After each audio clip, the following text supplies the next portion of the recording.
I never imagined I'd get into motorcycling. It was for adrenaline junkies, competitive thrill seekers, aggressive social deviants, reckless organ donors. Not me. I drew within the lines, didn't take risks or thirst to compete.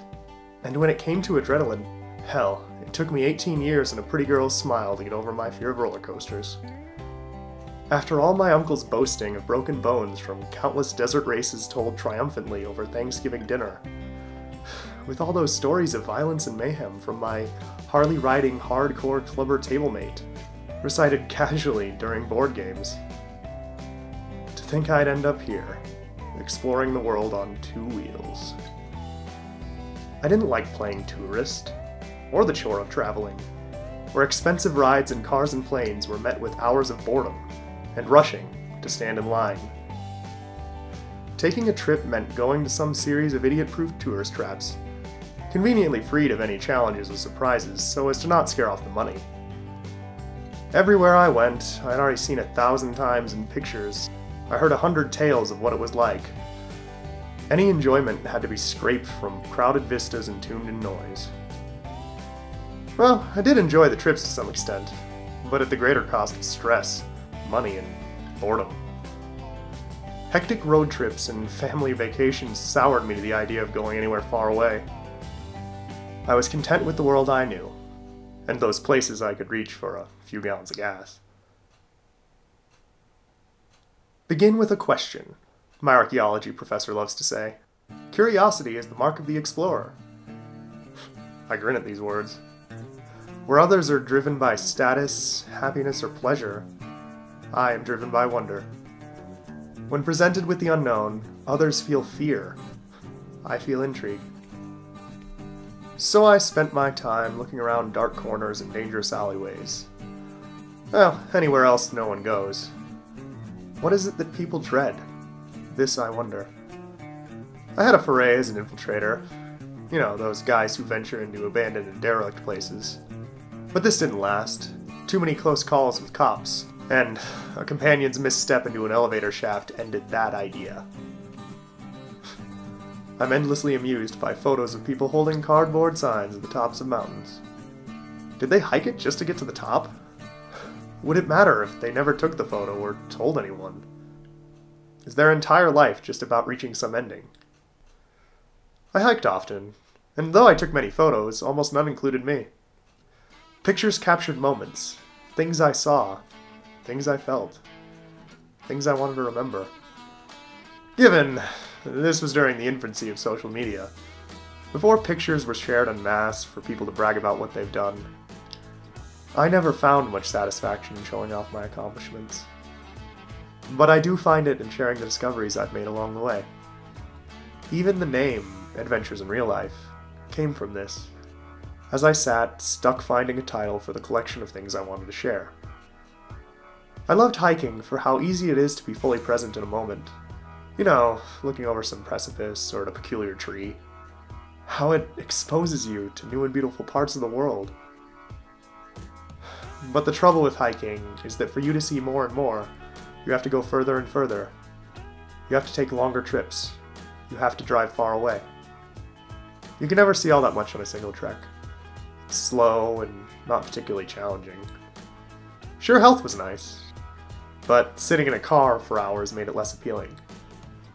Colorado is fortunate to have lots of public parks and trails, but you can still run on them nearby day hikes in a year or two, if you go every other day.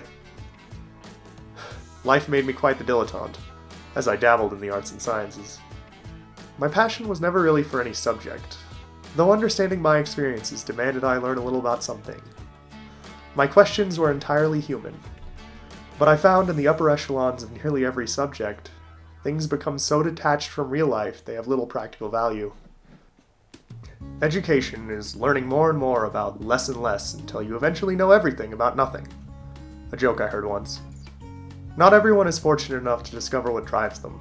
I certainly wasn't. Well, at least until recently. My first real exposure to motorcycles was through my father.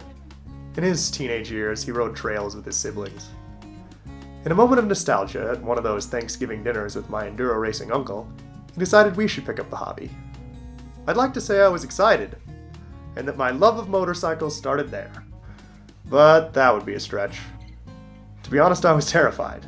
Life pounded the dangers of motorcycling into me from childhood. Motorcycling was racing, and I didn't see any value in that. For a few months, my bike was an ornament in my garage. A strange device I knew nothing about and had no desire to use. I made excuses not to ride. Life and work kept me busy anyhow. I didn't even turn the thing on until I had it for nearly a year. As seasons passed, I felt guilty. It was an expensive gift. In the back of my mind, I thought I would eventually ride the thing. I just kept putting it off. So I bit the bullet, and went with my brother of a few dozen hours riding experience, and my sister of maybe a third that. I'd like to say my passion for motorcycles started there. Nope. Maybe it was my preoccupation with the danger. Maybe it was that I had no idea what I was doing. But I climbed 4 miles of smooth, low-grade hardpack, with every muscle in my body clenched. I made it though, and the view from the top, well, once I calmed down enough to look around, was actually quite nice. Riding didn't get any better for a while. Sure, I got less nervous, but on my second ride I twisted my ankle, on my third ride I got stuck in the mud for several hours, and on my fourth ride I was baptized.